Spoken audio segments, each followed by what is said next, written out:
a troubling case. The evidence and testimony at the sentencing hearing, I'll go through all of it, but part of it related to Mr. White smoking meth in a vehicle which would endanger the public. Also, in the presence of his child, endangering the child. The evidence showed that the children were in the house near some of the crystal meth, near the lab where it was being made, and apparently near in close proximity to loaded firearms.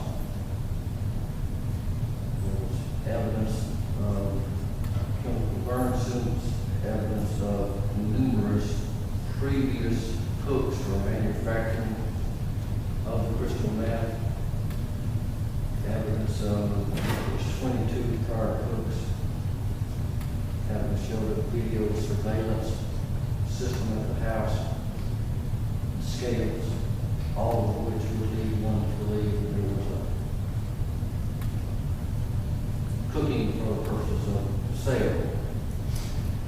Both of the defendants have had prior brushes with the law, although nothing near like what we're dealing with today. There was some testimony at the hearing of remorse on behalf of the defendants, but on the other hand, one of the defendants was quick to name who she thought was the confidential informant or the snitch, but at the same time she denied knowing who was cooked the 22 batches of meth at her house.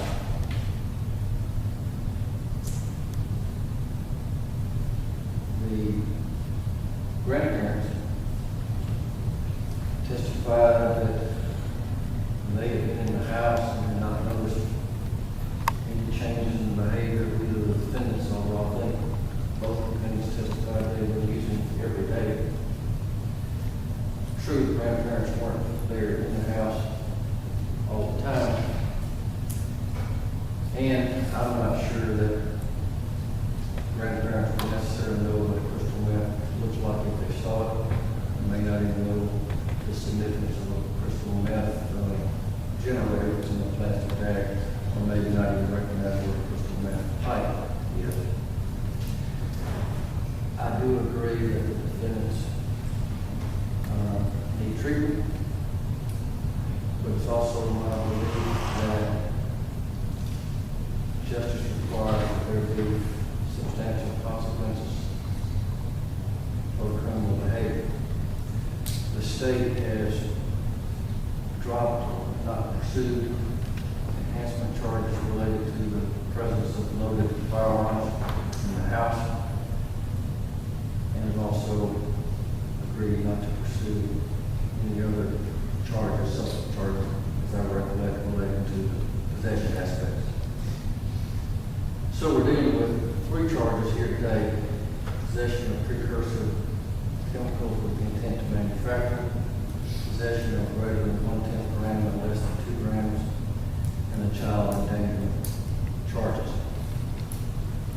This will be the sentence of the court. As to Charles W. White, on the count of possession of precursor chemicals with the intent to manufacture, a 25-year sentence, 8 years suspended, $50,000 fine with $20,000 suspended. As to possession of greater than 1/10 gram and less than 2 grams, the sentence will be 6 years and a $5,000 fine. As to the charge of child endangerment, there will be a sentence of 10 years with 2 years suspended and a $5,000 fine. These sentences are to run consecutively. They'll be extended. It'll be a extended alcohol and drug treatment while in custody of Mississippi Department of Corrections. That there be post-release supervision for 5 years. Court will further order that there will be restitution to the Mississippi Bureau of Narcotics of $925, fees of $156, and court costs of $106, or state assessment of $166.50. As to the defendant Bethany White, as to the charge of possession of precursor chemicals with intent to manufacture, the sentence will be 25 years, 8 years suspended, $50,000 fine with $20,000 suspended. As to possession of more than 1/10 and less than 2 grams, the sentence will be 6 years and a $5,000 fine. As to the charge of child endangerment, the sentence would be 10 years. As to Bethany, 4 years without being suspended and a $5,000 fine.